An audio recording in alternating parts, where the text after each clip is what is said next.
ওমরার শুরু থেকে শেষ পর্যন্ত কি কি কাজ করতে হয় যদি দয়া করে একটু বলতেন।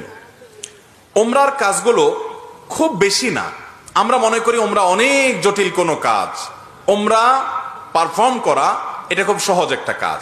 সর্বপ্রথম কাজ হলো আপনার দেশ থেকে আপনি যখন যাবেন মিকাতে গিয়ে গোসল করে উত্তম রূপে হাতের চুল নখ ইত্যাদি, শরীরের চুল নখ ইত্যাদি থাকলে অবাঞ্ছিত এগুলা কেটে পরিষ্কার হয়ে ফ্রেশ হয়ে গোসল করে এহরামের কাপড়, সেলাই ছাড়া কাপড় পরবেন, পরে লাব্বাইকা উমরাতান নিয়ত করবেন। কারোর পক্ষ থেকে করলে লাব্বাইকা উমরাতান আন অমুক অমুক মনে মনে নিয়ত করলে হবে, জমুকের তরফ থেকে লাব্বাইকা উমরাতান, বাস নিয়ত করে ফেললেন। এরপরে আপনি রওনা দিবেন। সাধারণত বিমানে গেলে মিকাত থেকে এহরাম পরা যায় না, তাহলে আপনি ঢাকা এয়ারপোর্ট থেকেও পড়তে পারেন, অথবা এহরামের কাপড় নিয়ে বিমানে ঘোষণা দেয় যে এখন আমরা মিকাত ক্রস করব, তখন আপনি পরে ফেলতে পারেন যদি অল্প সময় পান। আর নাহলে এখান থেকে এহরামের কাপড় পরে থাকলে নিয়তটা তখন করলেন লাব্বাইকা উমরাতান, বাস শুরু হয়ে গেল এহরাম পরা, একটা কাজ শেষ। এহরাম পরার পরে আপনি তালবিয়া পড়বেন, লাব্বাইক আল্লাহুম্মা লাব্বাইক লাব্বাইক লা শারীকা লাক লাব্বাইক ইন্নাল হামদা ওয়ান নি'মাতা লাকা ওয়াল মুলক লা শারীকা লাক। এটা পাঠ করতে করতে আপনি পুরো পথে যেতে থাকবেন। পুরুষরা জোরে জোরে পাঠ করবে, মহিলারা আস্তে আস্তে, বাস দুইটা কাজ হয়ে গেল। এহরাম পরা, গোসল করে উত্তম রূপে মিকাত থেকে নিয়ত করা এবং তালবিয়া পড়তে থাকা। এরপরে আপনি যখন মক্কা যাবেন, হারামের কাছাকাছি যাওয়ার পর হারামে কাবা শরীফ দেখে তওয়াফ শুরুর আগ পর্যন্ত আপনার তালবিয়া পড়তে থাকবে। মসজিদে প্রবেশের সময় মসজিদে প্রবেশের সুন্নাহগুলো পড়বেন, আদায় করবেন, করে ভিতরে ঢুকে শুরুতে আগে তওয়াফ শুরু করবেন। 7টা চক্কর দিবেন। কাবাগরের হাজরা আসওয়াদ পাথরকে বাম পাশে রেখে ডান পাশে সবুজ লাইট রেখে বিসমিল্লাহি আল্লাহু আকবার বলে আপনি তওয়াফ শুরু করবেন। 7বার চক্কর দিবেন, 7বার। এই 7বার চক্করের প্রত্যেক চক্করে আলাদা দোয়া নেই, তবে চক্করে দোয়া কবুল হয়। দারুণ দোয়া কবুলের একটা জায়গা। মনে আল্লাহর কাছে যত চাওয়া সেগুলো পেশ করবেন। এবং আপনি রুকনে ইয়ামানি বলে কাবার 4টা কোণার একটা কোণাকে, অর্থাৎ হাজর আসওয়াদ পাথর যে কোণা তার আগের যে কোণাটা আছে তওয়াফ করতে যেটা তার আগে পড়বে ওইটাকে রুকনে ইয়ামানি বলে। ওই কোণা থেকে হাজর আসওয়াদ পাথর কোণা, এই দুটার মাঝখানে একটা দোয়া আছে, রব্বানা আতিনা ফিদ দুনিয়া হাসানা ওয়া ফিল আখিরাতি হাসানা ওয়া কিনা আযাবান নার।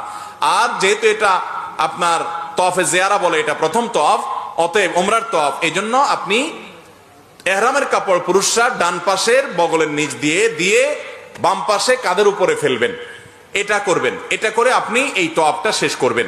এবং প্রথম চক্করগুলো, প্রথম কয়েকটা চক্কর আপনি জোরে দিবেন, একটু জোরে জোরে দৌড়াবেন প্রথম 3টা চক্কর। এরপরে বাকি চক্করগুলো আপনি স্বাভাবিক থাকবেন। তো এই যে তওয়াফ 7টা দিবেন আপনি, প্রত্যেকবার হাজর আসওয়াদ পাথরের কাছে আসলে হাত দিয়ে ইশারা দিয়ে আল্লাহু আকবার বলবেন, বাস। আবার আপনি দোয়া করতে থাকবেন, এভাবে 7 চক্কর দিবেন। তওয়াফ করা শেষ, আপনি মাকাম ইব্রাহিমকে সামনে রেখে অথবা হারামের যে কোনো জায়গা দাঁড়িয়ে 2 রাকাত সালাত পড়বেন। প্রথম রাকাতে সূরা কাফিরুন, দ্বিতীয় রাকাতে সূরা কুল হুয়াল্লাহ। আর এই নামাজের আগে সম্ভব হলে কাবা ঘরের যে চৌকাট মুলতাজাম বলে ওইটা ধরে আপনি আল্লাহর কাছে দোয়া করবেন। এরপরে 2 রাকাত নামাজ পড়লেন, পড়া শেষ, জমজম পানি পান করে আপনি সাফা মারওয়া সাই করবেন। প্রথমে সাফা পাহাড়ে যাবেন এবং পড়বেন যে ইন্নাস সাফা ওয়াল মারওয়াতা মিন শাআইরিল্লাহ ফামান হাজ্জাল বাইতা ওয়া তামারা ফালা জুনাহা আলাইহি আন ইয়াতাওয়াফা বিহিমা। পুরো আয়াত পড়তে না পারলে ইন্নাস সাফা ওয়াল মারওয়াতা মিন শাআইরিল্লাহ এটুকু পড়লেও চলবে, যে সাফা এবং মারওয়া আল্লাহর নিদর্শনের অংশ। এরপর আপনি সাফা পাহাড়ে দাঁড়িয়ে লা ইলাহা ইল্লাল্লাহ ওয়াহদা আনজাযা ওয়াদা ওয়া নাসারা আবদা ওয়া হাযামাল আহজাবা ওয়াহদা এটা পড়বেন। এবং লা ইলাহা ইল্লাল্লাহ ওয়াহদাহু লা শারীকা লাহু লাহুল মুলকু ওয়া লাহুল হামদ ওয়া হুয়া আলা কুল্লি শাইইন কাদির এটা পড়বেন। এরপর আপনি কিবলার দিকে ফিরে 2 হাত তুলে, ওই যে কাবা শরীফের দিকে ফিরে 2 হাত তুলে মন খুলে দোয়া করবেন। দোয়া কবুলের জায়গায় সাফা পাহাড়। সাফা পাহাড় থেকে নবী সাল্লাল্লাহু আলাইহি ওয়াসাল্লাম সর্বপ্রথম ইসলাম প্রকাশ্যে প্রচার শুরু করেছেন, সেই স্মৃতি বিজড়িত জায়গা। আপনি দোয়া করবেন।